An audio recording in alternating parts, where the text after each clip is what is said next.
Welcome to iLearn's featured panel, Exar, Emerging XR in Africa, Pioneering XR in Africa, hosted by Judith Okonkwo.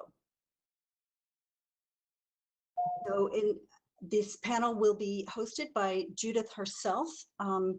Judith is a technology evangelist, business psychologist, and organization development consultant with experience working in Africa, Asia, and Europe. She founded Imisi 3D, a creation lab in Lagos that is focused on building the African ecosystem for extended reality technologies and connecting XR communities across the continent. She's also set up AR/VR Africa, and she is a current member of the World Economic Forum's Global Future Council for Augmented and Virtual Reality, a true leader in the spread of XR technologies around the globe. So please join me in welcoming Judith, who will kick off her panel. Thank you so much, Karen. It's such a pleasure to be here with you all today. So welcome, everyone. I'm so pleased to have brought together a truly unique panel in our ongoing discourse on the use of XR for research and learning. The panel is called Pioneering XR in Africa, and I honestly believe that this is no exaggeration, as my panelists, for the most part, have gone where no one else has in tertiary education in their respective countries. Inadvertently, they have become part of a movement to develop the African XR ecosystem, which is very dear to my heart. From what we know from our colleagues around the world and the early data we are getting from initial studies of the African XR landscape, the institutional support and access that is enabled by their work not only creates the foundation for the future growth of these technologies, but also inspires engagement among a critical demographic. As Karen has said, my name is Judith, and today I am especially pleased to be joined by Eugene Ohu, who is joining us from Lagos, Nigeria, where he is the director of the Virtual Human-Computer Interaction Lab at the Lagos Business School. Mike Nsubuga from the ACE, which is the African Centers of Excellence Center for Bioinformatics and Computational Biology at Makerere University in Kampala, Uganda. Herman Myberg from the Institute of Intelligent Systems at the University of Johannesburg in South Africa, and Bakary Diallo from the ACE, and that's the African Centers of Excellence for Bioinformatics and Computational Biology Center in Mali at the University of Science, Technical and Technologies, the Bamako. It is such a pleasure to have you all. Welcome, and thank you for taking the time out to share your experience and stories with us. So I'm going to let the panelists introduce themselves and tell us about the incredible work that they're doing, because I think that they speak so eloquently of just what it takes to implement XR and research in really kind of like new land. Eugene, shall we start with you? Please introduce yourself and tell us a little bit about your work in XR. Thank you, Judith. Thank you for the invitation and for the opportunity. Nice to meet everyone. My name is Eugene Ohu. I work at the Lagos Business School, where I run a virtual reality lab, which we call the Virtual Human-Computer Interaction Lab. My research started at the interface between work and life, technology interfacing between work and life domain. And then I've always been interested in how to use technology for learning, entertainment, and socialization. Therefore, VR as an expression of XR was, for me, a natural evolution, because everything I found interesting about computers, I found in VR, more immersive, more interactive. So at the lab, we are studying how to use VR for character development, and hopefully by extension, behavior modification in the desired directions of VR for learning. And then while doing all of these studies, I'm interested also in the well-being of the users. So overall, if you like human-computer interaction, but in this case, the expression with computer is a VR. Okay, so yeah, I think that's in a nutshell what we're doing, and then more to come, hopefully. Thank you. Thank you very much, Eugene. So much to unpack there later on, particularly, exploring behavior modification in other realities. But before then, Bakari, please introduce yourself and tell us a little bit about your work. Hi everyone, hi Judy, and thank you for the opportunity to be here and to be able to speak here. So my name is Bakari, and I'm currently a PhD student at Rhodes University in South Africa. I'm a fellow of Belgium, which we work in trying to eliminate malaria in sub-Saharan Africa, and I'm also affiliated to the ACE Center in Mali here. And so currently my work is linked to bioinformatics and especially structural bioinformatics and drug discovery. So in terms of VR, we are trying to use VR for visualizing macromolecular structures and also small molecules. And that's another way of visualizing that brings a lot of advantage in our work compared to the classic way of visualizing things with a laptop or desktops. Yeah. So yeah, that's about me. Thank you. Thank you so much, Bakari. Mike, over to you. Hello, everyone. I'm called Mike, and I'm happy to be here. Thanks for the invitation. I'm currently based in Uganda, and I'm a software developer at the Infectious Diseases Institute, which is located in Makerere University. So I specialize in virtual reality, web, then mobile applications development. So I've worked on a couple of software solutions, mainly in the educational kind of a setting. So right now, I'm currently exploring the use of immersive learning, mostly using virtual reality. The center where I'm currently based at the African Centers of Excellence currently have a virtual reality lab, and the senior software developer at the center. And my most recent work involves developing a virtual reality platform that we've used in training of the healthcare workers on how to handle COVID-19 patients. So we've tested this and plotted it on a couple of regions, and it has been exciting. The results are amazing. There are a couple of course, challenges. So yeah, that's some of our recent work. So we also do things to do with skilling. We also do skilling, the area of immersive learning. So I'm excited and honored to take part in this discussion about pioneering Exar in Africa. Thank you so much, Mike, and it's a real pleasure to have you here too. Herman, over to you. Thanks, Judith, and like my fellow panelists, thank you so much for inviting us. It truly is an honor.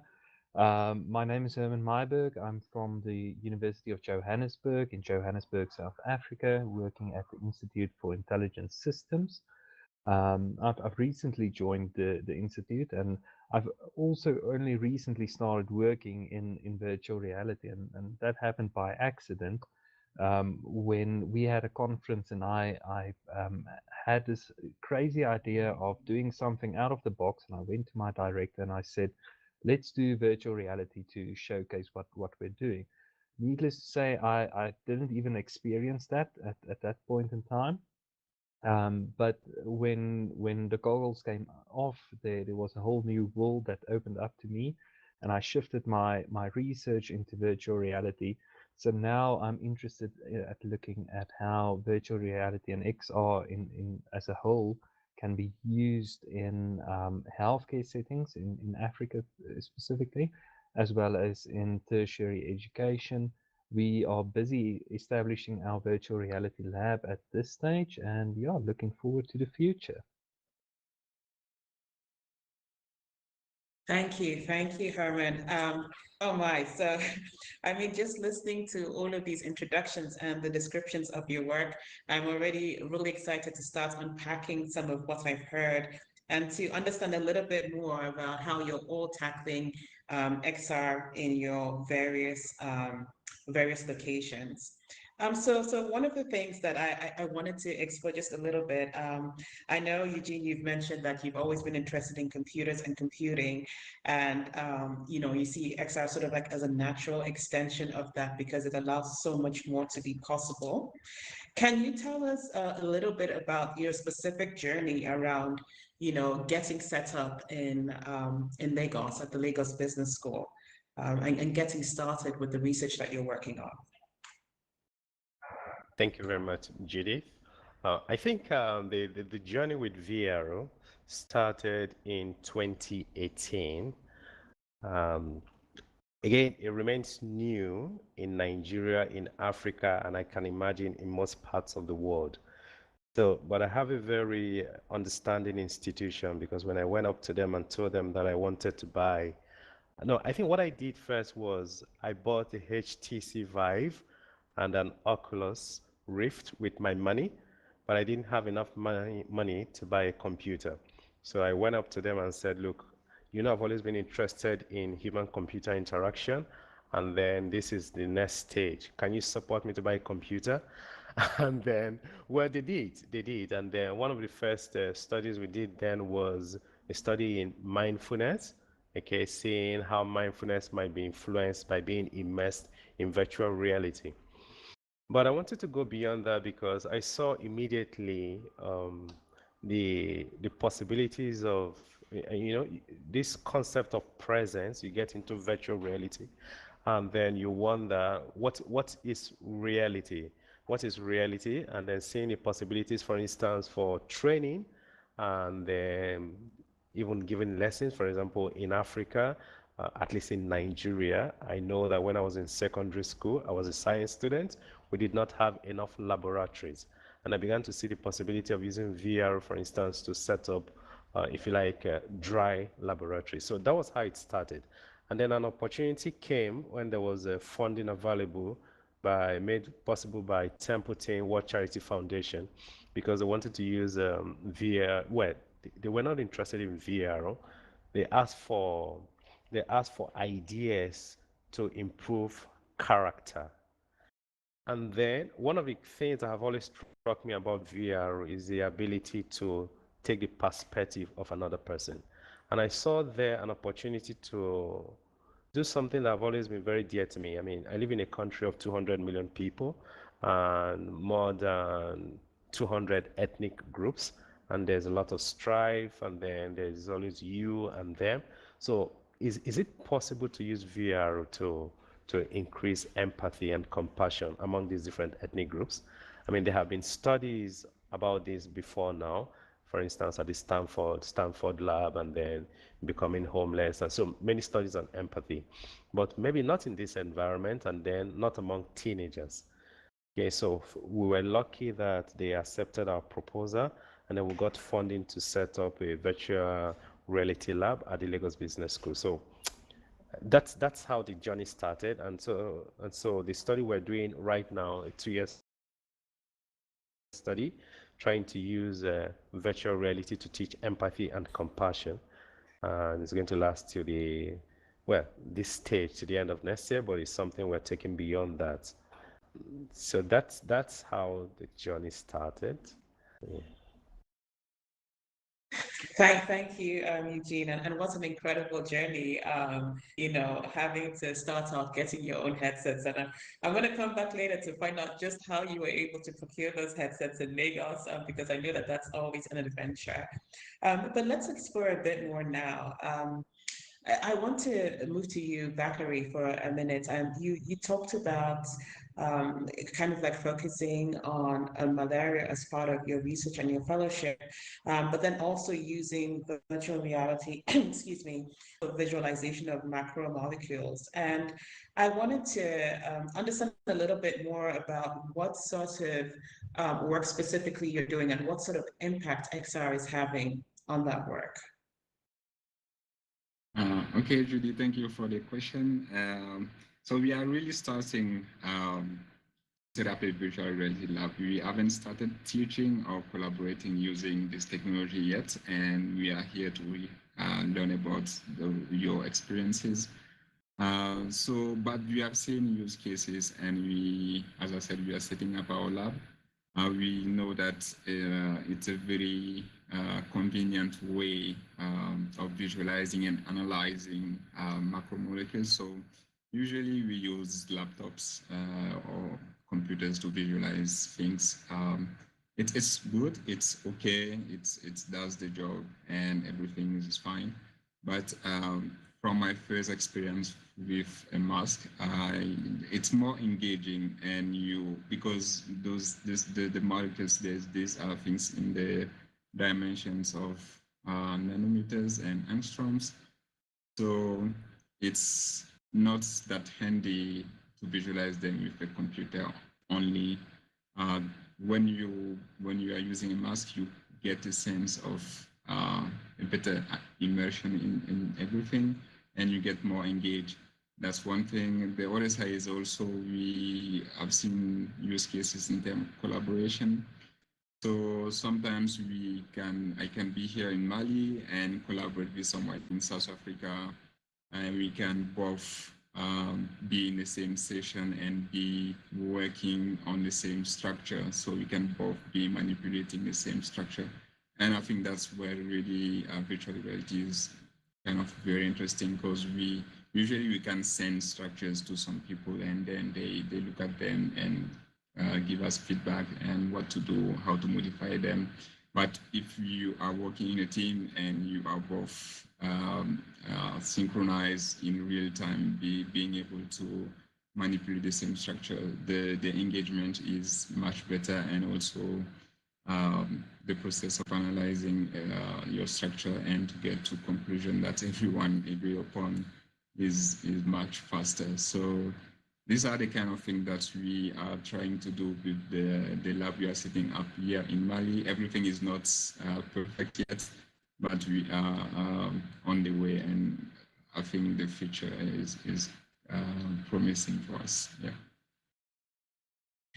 Thank you so much, Bakari, and that really sounds incredible. I'm just trying to imagine kind of like that collaboration happening across countries on the continent, across the world, and being able to kind of like work on those macromolecules together. Okay, so let's explore a little bit more. And Mike, I want to come to you now. And I know when you were talking about the work that you were doing, you had mentioned some work that was specifically targeted at frontline health workers during the pandemic. And I know you also work, in bioinformatics. So I'd like to explore that just a little bit more, and to unpack some of the kind of like feedback that you said you were getting from the use of that VR platform for the frontline healthcare workers as well. Thank you, Judith. So about the work that we are trying to do with the frontline healthcare workers. So it all started as we were asking ourselves this question. So initially, we had this setup with virtual reality, and we were thinking on ways on how we can use this kind of technology in training, but things were moving a little bit slowly. So now with the pandemic in place, it also brought a couple of problems. Actually, initially, as I talk right now, in my country, we are in some kind of a partial lockdown. So they announced a certain kind of a partial lockdown, which was announced, I think, 2 days ago. So we asked ourselves, like, because so I'm based at an institute that is dealing with infectious diseases. And one of the core services that we do is to train healthcare workers how to handle these infectious diseases. So handling infectious diseases can be quite kind of, or training them how to handle infectious diseases can be kind of hard sometimes, because you want to illustrate to the learners how they can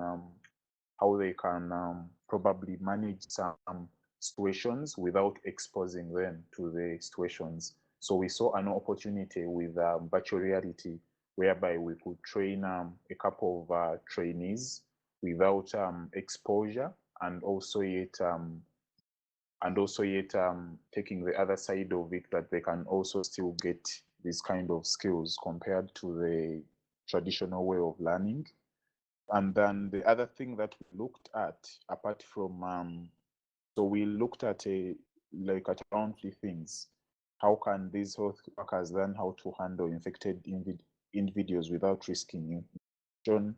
And also we looked at how can the training load of the hospital wards be minimized so that they can be available for just treatment, especially as the numbers of cases escalate.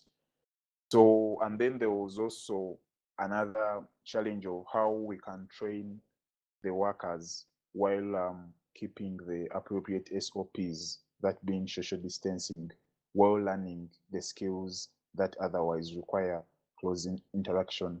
So there were a couple of challenges that we faced during the first phases of training when we were just hit with the pandemic and all that.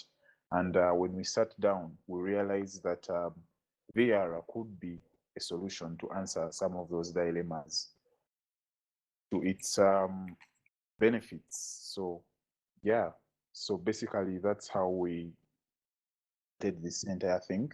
And some of the key takeaways that I can say is that VR, in VR, there have been the trainees told us that courses or the content that they were learning this time around was much more understood. And also ourselves, we were able to train people faster, would actually train more people, let's say 4 times faster than what we used to do. And then the other thing is that the learners were also more focused, meaning they were not having issues like distractions or even being involved in more tasking while learning. And also it proved to be cost effective while at a scale. So currently that is something that we are looking at, seeing how we can scale immersive learning on a nationwide coverage. When we are doing the trainings, we only focused on a certain group of people. So those are some of the key takeaways that we found while we were trying to test out this kind of a training 19 times.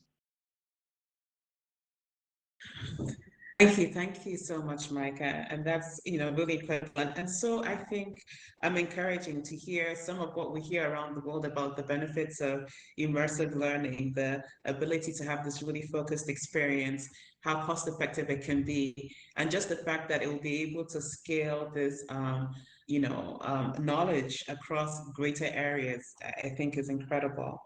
Herman, let's come to you now. And I'd like to, first of all, find out a little bit more about the current research that you're doing with Exar. You mentioned a number of interests, moving from that first experience of wanting to showcase your work at the conference. So if you could tell us a little bit about that, and perhaps about, your thoughts on the future direction for your work with Exar as well. Thanks, Judith. Yeah, so that first initial VR experience, I don't think you can call it VR. It was a Google Cardboard with a cell phone slotted in, and but at least that was a start. And I think that's the most important thing that we need to focus on in Africa at this present time, is just to start somewhere. So started off with a Google Cardboard. The second major project that we did was on empathy, and especially with the racial tensions in our country and our racial divided past, We had a university week which was called the Facing Race Week, where we set out to challenge people's perceptions on race and different cultures. And VR was such an amazing tool to utilize to get people to experience lives in different people's cultures and just getting different viewpoints across. Our focus was on being colorblind and how colorblindness can, in essence, be racist. So let me define that a bit better. If you deny someone their skin color, then it becomes a major part of their lives that you're denying. So rather than just being colorblind, acknowledge it and work towards learning about different cultures, different experiences. I know some of the work that Prof. Jeremy Badenson is doing has a similar tone to it, and yeah, so we did that. We had over 900 people coming in and viewing that experience over 4 days, with loads of positive comments and feedback on it being in virtual reality and a new medium for for people to experience. And I think that's the second part of it. In Africa and globally, there's a need for new media to draw the attention of users. If you have a normal panel discussion, then it's fairly limited. You are limited to one stadium, one lecturing hall, and you need to fill up that whole venue with people coming in, flying in from across the world. Now I'm sitting here in my study in South Africa, in a very cold Johannesburg, and I'm speaking to everyone, and that's the beauty of virtual reality. Especially now with new media, it can be recorded, and we've got it online, ready to go. So in terms of current projects that we are working on, South Africa has been particularly hard hit by the COVID-19 pandemic, and most of our tertiary education institutions went online with varying degrees of success. Some universities gave away laptops to students. The University of Johannesburg, for instance, had a bit with all the major mobile data providers. So all our students are getting mobile data so that they can complete their studies online. But one of my main concerns is it's fairly easy to teach theoretical knowledge online. You can do it via PowerPoints and share things, but when it comes to your science, technology, engineering, and those types of subjects, it becomes very difficult to prepare students with the necessary practical skills that they normally gain in laboratory practicals, and that is what these students are missing at present. So we've set out to start investigating different means of getting that muscle memory over which way is going to work the best.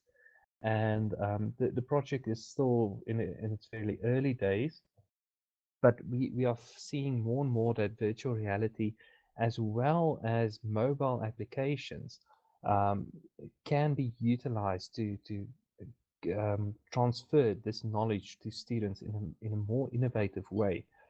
And what we also need to remember is that our current student populace is mostly younger individuals that are very technologically savvy, and that requires something else, something new, in terms of getting their attention and keeping it. So that is what our research currently is on, is how do you utilize a micropipette that you normally use in biochemistry, getting that the muscle memory across. And yeah, we're hoping to succeed in it. Thank you so much, Herman. A lot to unpack there, but one thing that I did pick up in some of the descriptions so far was a mention, sometimes fleeting, of some of the challenges that have been encountered in getting started with Exar in your respective locations. So I wondered if you could all just each perhaps comment on some of the challenges that you might have encountered so far in using Exar for research or learning. And Eugene, perhaps we'll start with you and then go on to Bakari, Herman, and Mike. Thank you, Judy. Thank you. I would say that in Nigeria, and I guess it's the same for all of my colleagues in most parts of the world, at least in Nigeria, with VRO, we are doing everything from scratch. We have had to do everything from scratch and by ourselves. Okay, so I'll begin with, for instance, with the equipment. I mean, getting VRO equipment, sometimes it seems to me like I am stealing something, okay, because to give you an idea of the equipment we have, I mean, we took a long journey, okay, so Quest 2, Valve Index, Vive Pro I, Alienware computers. Now, you can't buy these in Nigeria. We had the money to buy them, but we had to take several roundabout means. So you buy them in the United States, you ship to someone you know there, and then you export it, you pay customs duties, and it comes down here. So at the end, to get all of this equipment, we have had to pay about $3,000 shipping alone. And if you remember, all of these equipment, to ship them within the United States, they are free. So one was really, I mean, we could not have afforded this, but for the grant we got. So and then I don't, this is clearly beyond the reach of many institutions in this country. So the cost of the equipment, shipping, so that was very high. Another challenge that we have had to face is getting talents. Okay, at the beginning of a project, we ran a boot camp of about 10 weeks because there are lots of XR enthusiasts in Nigeria, and then we ran a boot camp for about 10 weeks, and Judith, you knew about that, and then so we put together trainings for people. Okay, so from this we got some people that started working with us. So talent was a very difficult one because if we wanted to get the solution we wanted off the shelf, it wasn't available, and if we wanted to outsource it, we didn't have $40,000, $80,000. Now, there were people who had started in Unity 3D or Unreal Engine, but the basic knowledge. So we had to train people ourselves. And then another thing I think, I don't know if it's the same experience everywhere, is that sometimes I think in developing countries, people, well, at least that was my experience, talent have to be honest about what they can do and what they cannot do. Maybe they shouldn't be blamed. Maybe I should be more savvy at detecting talent and what they can do and what they cannot do.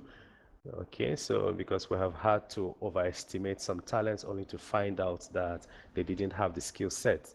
So we learned as we went on. So talent was another issue. Talent for 2D storyboarding, 3D modeling, or animation. So talking about animation, I mean, we're lucky to get a motion capture suite from Ghana University on loan, Ghana University in the United States, because there's some HCI research collaboration with some faculty there. So there were lots of challenges like that. So I would say mainly equipment, talent. But of course, there were also other challenges because we are working with 13 to 18-year-olds trying to grow empathy to combat ethnic discrimination, 1,200 teenagers. And then there were also challenges in terms of the study itself. I mean, what were the theories of change we're going to be working with? What is really the conceptualization of empathy and compassion? Are they the same? And things like that. But all in all, I mean, there are things I would do differently if I were to do this again. Okay, so maybe later on, if there is time to share lessons learned, I can talk a bit about that. But that in summary were our challenges. Thank you, Eugene. Bakari, any Yeah, thoughts on the challenges so far here? thank you for the question. On our side, the challenge is obviously, as mentioned the previous speaker, there is the problem of getting the equipment. And for example, from the lab I'm working from, there is only one mask. And I don't know at the main East Center how many masks they might have. So, I mean, I'm trying to figure out how this might help in teaching. I mean, if you are doing your research alone, it might be useful to you, but in terms of getting other people to involve in that, that might be very difficult with only one mask here. So there is that problem, but the other problems we had were mostly technical, and I will be speaking from my field perspective. So we, as I said before, we had many tools to visualize small molecules and macrostructures. Now the challenge is that with VR, with masks, not all tools are supporting VR masks currently. And actually, we had to do many sessions with some collaborators in the US to know which tool we can use. And actually, the tool we are using is in development. It's not an official version yet. So most of the tools, I think that's the only one I know which supports VR currently. There might be other that I'm not aware of. So that's another challenge. Tools are not available for molecular modeling in the field of molecular modeling. But also the other technical challenge was about setting up things. So as I said, we are trying to collaborate with other labs using VR so that we can work on the same structure kind of thing.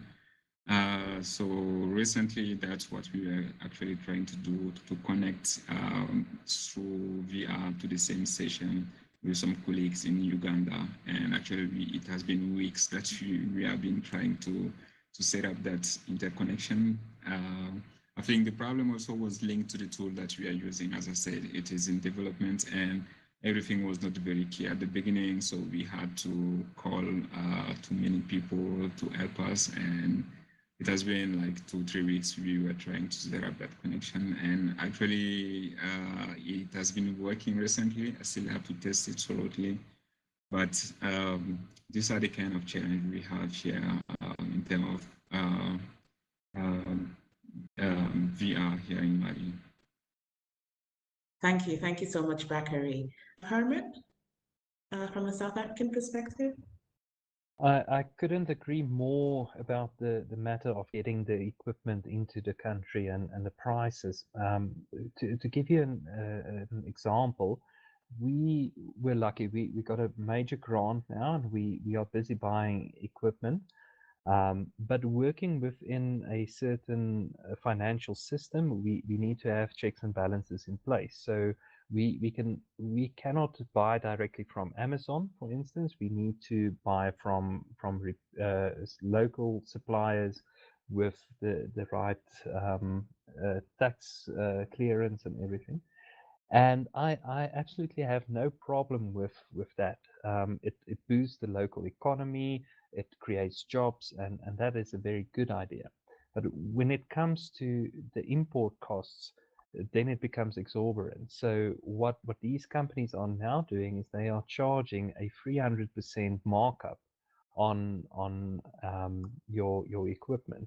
So a Oculus Quest would cost you in South Africa roughly $1,000 US dollars, where you can order it from Amazon, delivered within a week for roughly, I think mine cost $330.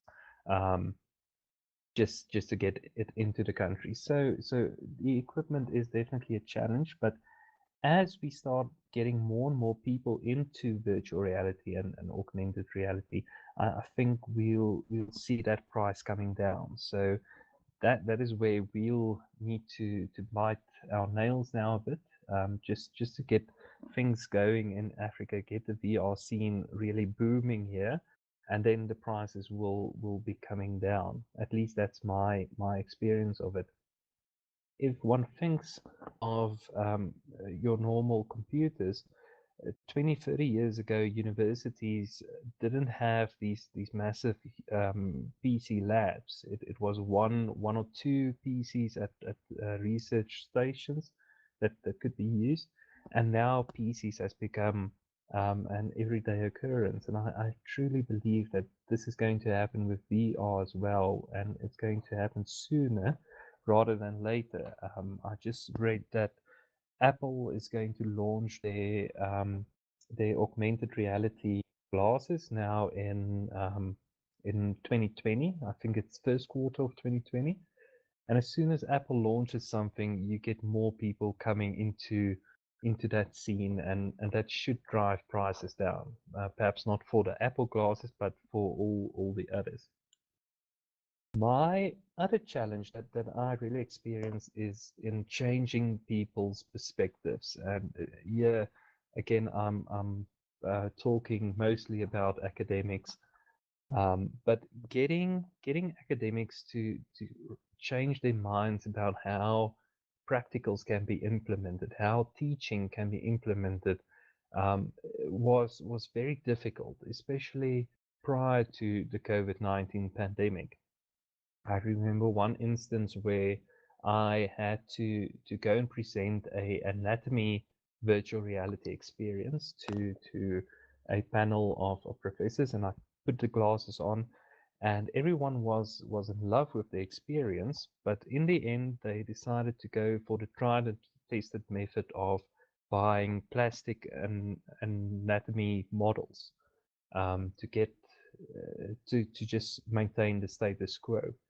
So I think changing minds, in my perspective, is now our biggest challenge, and we really need to showcase how our virtual reality can be used, how it can be used effectively and cheaply, and that's where it comes back to using a Google Cardboard or a Google Oculus Go, for instance. It's not the best top of the range technology, but you can utilize that to get across some information, and I think that is my perspective on how to tackle my challenge. Thank you, Herman. Mike? Oh yeah, so I was actually still enjoying Herman's thoughts. So, and yeah, I kind of agree. I also think one of the biggest challenges that we are facing currently is changing people's perspectives. And kind of prior to the COVID-19 times, it's just that the times have changed, and then it has become quite clear to people that when you show them what virtual reality can do, or what can do in these times, they can appreciate. But prior to that, it has been very, very, very hard to tell to people. And then, so yeah, changing people's perspectives. I wanted to begin with that point. It's also one of the challenges that we face. And then to add on what my colleagues have said, which are almost similar, is that the other thing in most of the solutions that we've been doing, since most of them have been educative technologies, has been scalability. And scalability still remains a big challenge for us. We are trying to find ways, because with scalability, it also now comes down to the cost. So the technology is quite expensive, but I like where it's heading. It's improving, because speaking from the perspective of, let's say if you were to compare the Vive Pro headsets with the Quest, you will realize that quite cheaper. Because I remember of a certain scenario, there was this time when I had to pitch to a couple of people from UNICEF, and I was trying to pitch them a project on how they would use virtual reality for kind of training these kids, and they were all happy and all that. But then the biggest question remained: how were they going to scale this kind of technology? Because I mean, I was in a room with an HTC Vive. As you know, the HTC Vive also requires a computer, and then on top of the computer, it required a GPU for the graphics processing. So it was quite a large setup. I can say it was a very, very huge setup. Then you have the base stations. So initially, someone would say, "Hey, how are you going to scale this as in places that are hard to reach?" And it was kind of hard, and it still is hard. But I like that it's improving, and the Quest 2 addresses almost most of those challenges. It's cheaper, way, way cheaper, and then it's very, very portable. I was also reading some comments from the chat where Karen was saying cardboard. So one of the ways on which we plan to scale also as well is to use these cardboards, though there is a trade-off of content that can be shared, but at least the fact that we can extend this content, even if it's in a 360 format, to the farthest person out there, I think that's also something good. And then lastly, the other point is skilling. So the skill set is also a very, very, very big challenge for us. And this starts from the point of, starts right from the education system. So the experts in the industry, because there are some times where we've been faced with people who say, okay, I want an application in VR, but then in case you were to look for the key experts who can do that, you can't find them in the country. So it all starts from the system, the education system. So the education system currently in my country, if I'm looking at computing, something that doesn't really focus on these immersive technologies. If it just kind of mentions a little about them, but it doesn't go deep into the specializations. And the developers would have specialized in it, but then at the end of the day, they fear specializing in something which doesn't have a huge market. So they don't want to get skilled in something where they will not be employed at the end of the day. And like, because we don't have, my country speaking, we don't have VR businesses or businesses that have been set up to use VR for money. Currently, us who are the pioneers, most of our work is into research. And with research, turns out that most of the funding is through grants, as I have heard from my colleagues. So, and then the grants business also has its challenges because it takes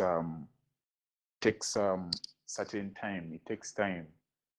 So those are some of the challenges that we are having. So, yeah, that's from me, Judith. Thank you so much, Mike. And my goodness, I mean, the time is just racing so fast. I can't believe we only have a few minutes left. I wanted to make sure that I got in one or two questions from the audience. So I just want to quickly ask, are there any questions that anyone would like to ask?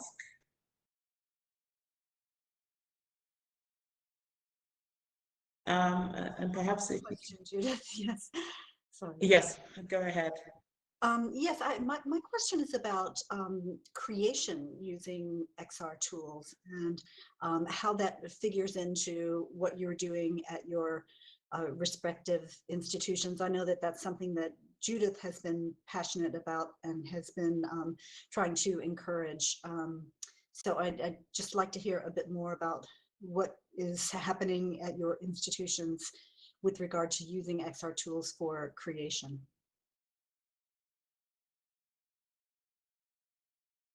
Panelists, who would like to take that on?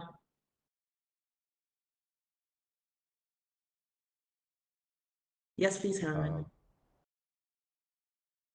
Thanks. Yeah, wonderful question. So at University of Johannesburg, We are currently very fortunate to have one of the best centers for academic development that have heeded the call to start implementing XR, and they've now started employing 3D modelers working on various 3D modeling software, as well as Unity developers to start getting specific tailor-made experiences for the university going. Unfortunately, it does take some time, so that process would most likely only be finished by end of 2022. And yeah, then in terms of what we are doing, we are encouraging our students to go onto YouTube and view tutorials, um, go out onto the internet and find specific use cases and people that are discussing and describing how they are doing it, and then learning from them to implement it in their use. Mostly we're making use of open software like Blender for our 3D modeling. And then secondly, we use Unity as our particular development platform. Thank you, Herman. Would anyone else like to comment? Yeah, Okay. perhaps I can add something. Yes, please.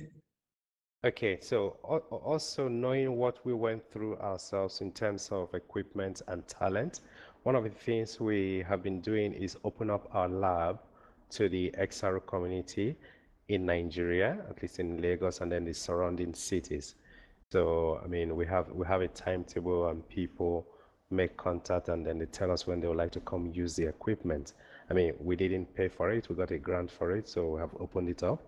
And then also, we had a boot camp once, and then we're looking to organize more of these. And I think, as Herman said, one of the things we're also encouraging is that people, at least the talent, should try to have multiple talents to increase their value, not just ability to use Unity 3D or Unreal Engine. Perhaps add a bit of knowledge of Blender might help. So yeah, I think so. At least opening up our lab and then making the resources available to encourage creation. Brilliant. Thank you, Eugene. Okay. Is there a last question from the audience? I think we can only take one more.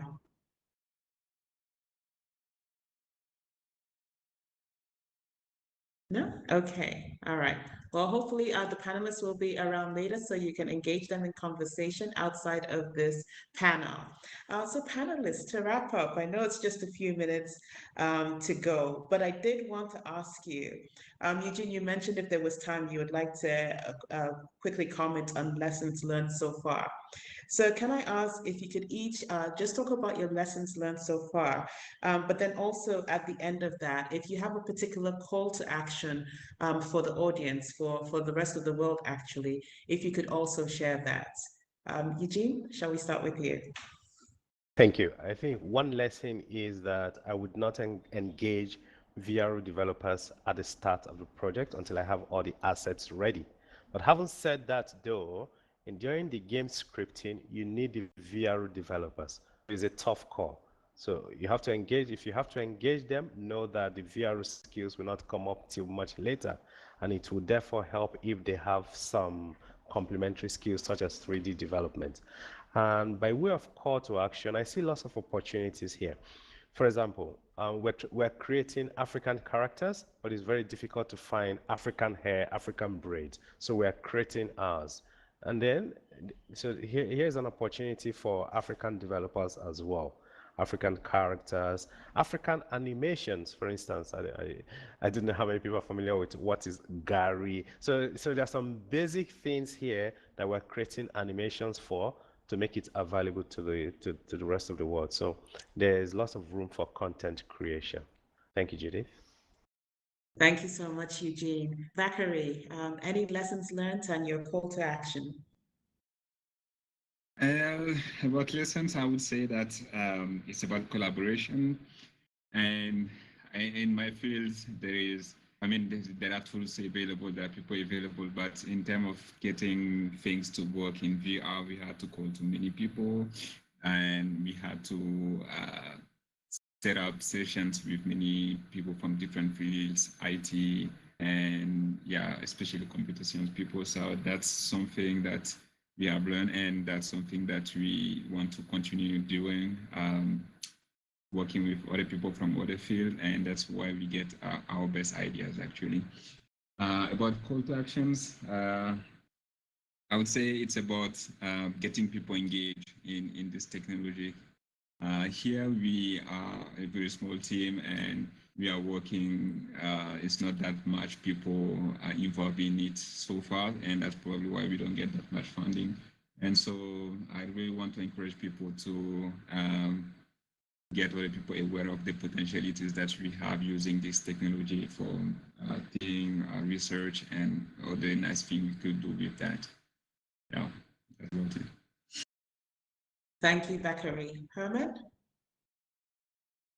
I see a bright future for this technology in not only in academia, but in the whole of Africa, to change perspectives and change lives.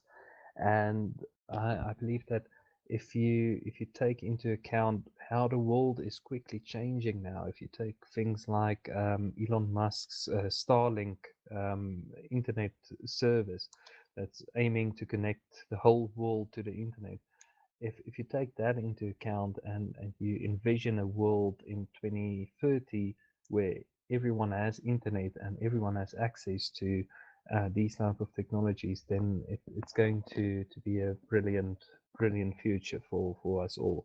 In terms of what I've learned so far, the most important thing is just to begin somewhere, begin with your Google Cardboard and work your way up. If I had to showcase that first experience to anyone, I'd probably walk out of the room in shame. But that experience showed me that you can do on a shoestring budget something quite amazing, and you can create something from nothing. And that's the beauty of virtual reality, is creating from nothing a whole experience. Thank you so much. Thank you very much, Herman. And Mike, a last word from you. Yeah, so I think I would agree with my colleagues in terms of the lessons learned and the call to action. They've mentioned most of the things. I would just like to echo one that Bakari said, and that is collaboration. So I think that collaboration is key, even if that's small. Just being able to communicate with a team that is based in another part of the world. So I think the fact that the technology is still in its baby steps, this can be a very, very, very good thing for us. So speaking currently, we are collaborating with the NIH's 3D print exchange, and they have been very, very supportive. For example, I realized that most of the challenges, for example, to do with equipment, shipment, all those kind of things, they have always been supportive. They have always been, they would always come in and advise the fact that this is something they had started kind of before us. So I also feel like collaboration is also one of the ways to go on top of the other things that my colleagues have mentioned. Thank you. Thank you so much, Mike.